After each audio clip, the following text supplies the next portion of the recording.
Hello बच्चों, good morning. आज मैं आपको मंजरी पुस्तक से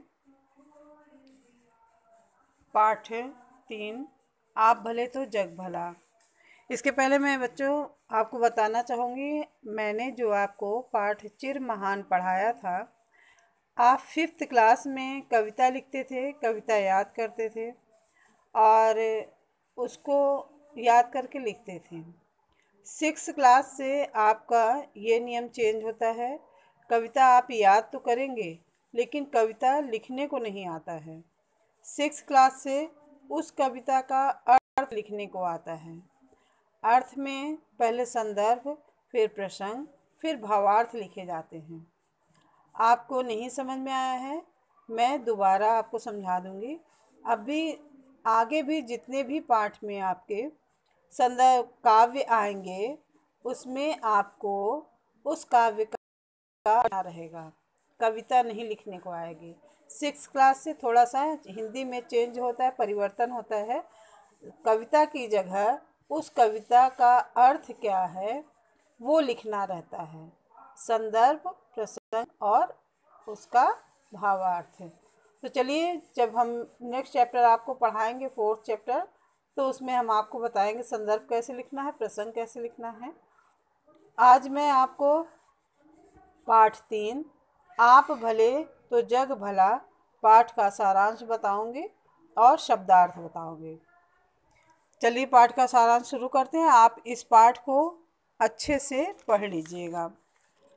बच्चों, इस पाठ में लेखक ने कहा है कि हमें केवल अपने से ही संतुष्ट नहीं होना चाहिए।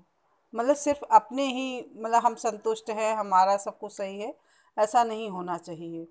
हमें दूसरों के विचारों का भी सम्मान करना चाहिए। यदि हम दूसरों के साथ अच्छा व्यवहार करेंगे तो वे भी हमारे साथ अच्छा व्यवहार करेंगे। पता चला हम दूसरों का अपमान कर रहे हैं और सम्मान चाहेंगे, तो ऐसा नहीं हो सकता। अगर हमें सम्मान चाहिए और दूसरों से अच्छा व्यवहार अपने लिए चाहिए, तो हमें भी दूसरों के साथ अच्छा व्यवहार करना चाहिए और उसका सम्मान करना चाहिए। चलिए पाठ शुरू करते हैं। एक विशाल कांच के महल में कहीं से आकर एक कुत्ता घुस गया। वह चारों ओर शीशे के टुकड़ों में अपनी ही शक्ल को हजारों कुत्तों में देखा। वह उनको भौंकने लगा। उसे सभी कुत्ते भौंकते हुए दिखाई दिए। वह और तेज भौंका, उछला, चिल्लाया और गश खाकर गिर गया। कुछ देर बाद एक दूसरा कुत्ता आया, उसी महल में आया। उसे भी हजारों कुत्ते दिखाई दिए, किंतु वह डरा नहीं। प्यार से उसने अपनी दुम हिलाई, प्रसन्नता से उछला कूदा और अपनी प्रतिबिंब में उसे दुम हिलाते और खुश दिखाई पड़ते उसे दिखाई पड़े।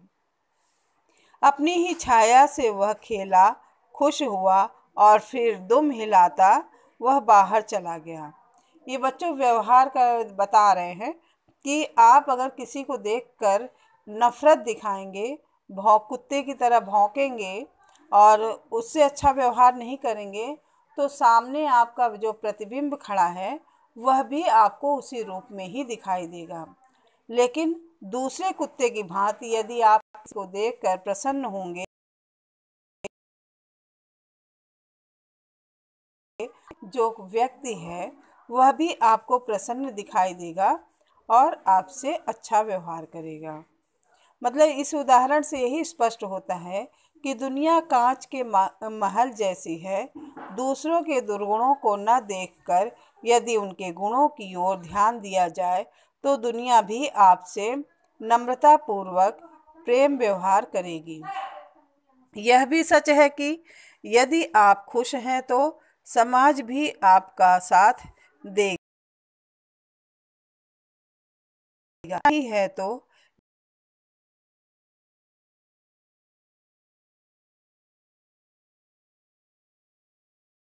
यह विचार था कि मैं दूसरों की अनावश्यक खोट निकालकर उनका दिल नहीं दुखाता, किसी की अनावश्यक कमियों को नहीं दिखता, उसे नहीं पढ़ता। जबकि समाज में बहुत हैं जो लोगों के कमियों की ओर ज़्यादा ध्यान देते हैं और प्रायः टोका टोकी करते हैं। यदि वास्तव में देखा जाए तो संसार में पूर्ण तो कोई नहीं है, किंतु फिर भी लोग एक दूसरे की कमी पर ही ध्यान देते हैं, दूसरों को आदर्श उपदेश देते हैं, जबकि स्वयं उस पर अमल नहीं करते। यदि संयम से समझकर व्यवहार किया जाए तो निंदा करने वाला तो हमारा बड़ा मित्र होता है, क्योंकि वह हमारी बुराइयों की ओर हमारा ध्यान दिलाता रहता है। इस कार्य के लिए गांधी जी का आश्रम तो प्रयोगशाला कहा जा सकता है, क्योंकि बापूजी अपने प्रेम और सद्व्यवहार से दूसरों की गलतियों को समझकर कड़ी से कड़ी आलोचना करके भी कभी चुटकियां लेकर उनको सुधारने का काम करते थे। प्रेम की भाषा तो मनुष्य ही नहीं, पशु भी समझते हैं। जब आप उन्हें प्यार से अपने पास बुला लेते हैं, प्रेम और सद्व्यवहार ऐसा शस्त्र है जो पशु पक्षी, नौकर व मित्र सभी को संतुष्ट कर सकते हैं। और वहीं ज्ञानी है। कुछ लोग तो साधारण व्यवहार, प्रेम और मूर्खता भी समझते हैं। इसी बात पर ग्रीस के महान विचारक ने कहा था, जो मनुष्य मूर्ख है और वह जानता है कि वह मूर्ख है, वह ज्ञानी है, पर जो मूर्ख है और नहीं जानता कि वह मूर्ख है, वह सबसे बड़ा मूर्ख है। यानी जो बेवकूफ़ लोग हैं और उनको पता है कि वह बेवकूफ़ हैं, मूर्ख हैं, और तब तो वो ज्ञानी कहलाए, और जो बुद्धू टाइप के हैं, बेवकूफ़ हैं, पागल हैं, तो वही व्यक्ति अज्ञानी है। ये का सार। इस पाठ को आप अच्छे से पढ़ लीजिएगा, समझकर फिर इसका शब्दार्थ लिखिएगा। पहले पाठ को अच्छे से पढ़ेंगे, फिर शब्दार्थ लिखेंगे। शब्दार्थ है, प्रतिध्वनि मीन्स किसी वस्तु से टकराकर वापस आई ध्वनि। गश खाकर यानी मूर्छित होकर। मिसाल मीन्स नमूना, नज़ीर, दृष्टांत। सबक मीन्स शिक्षा, पाठ। बर्ताव मीन्स व्यवहार। ऐब मीन्स दोष, खोट या बुराई। नुक्ताचीनी मीन्स दोष निकालने का काम या छिद्रान्वेषण। खास मीन्स विशेष। शहतीर मीन्स पाटन के नीचे लगने वाली कड़ी। अमल मीन्स व्यवहार। दादू मीन्स भक्तिकाल की, ये दादू जो है भक्तिकाल के बहुत प्रसिद्ध कवि थे। बच्चों, आज की वीडियो में बस इतना ही। आपको जो शब्द करके उसे बार बार लिखने का अभ्यास करिएगा, शब्दार्थ लिखिएगा। कॉपी में शब्दार्थ पहले लिखेंगे, उसके बाद प्रश्नोत्तर करेंगे। पाठ को अच्छे से पढ़ लीजिएगा। धन्यवाद।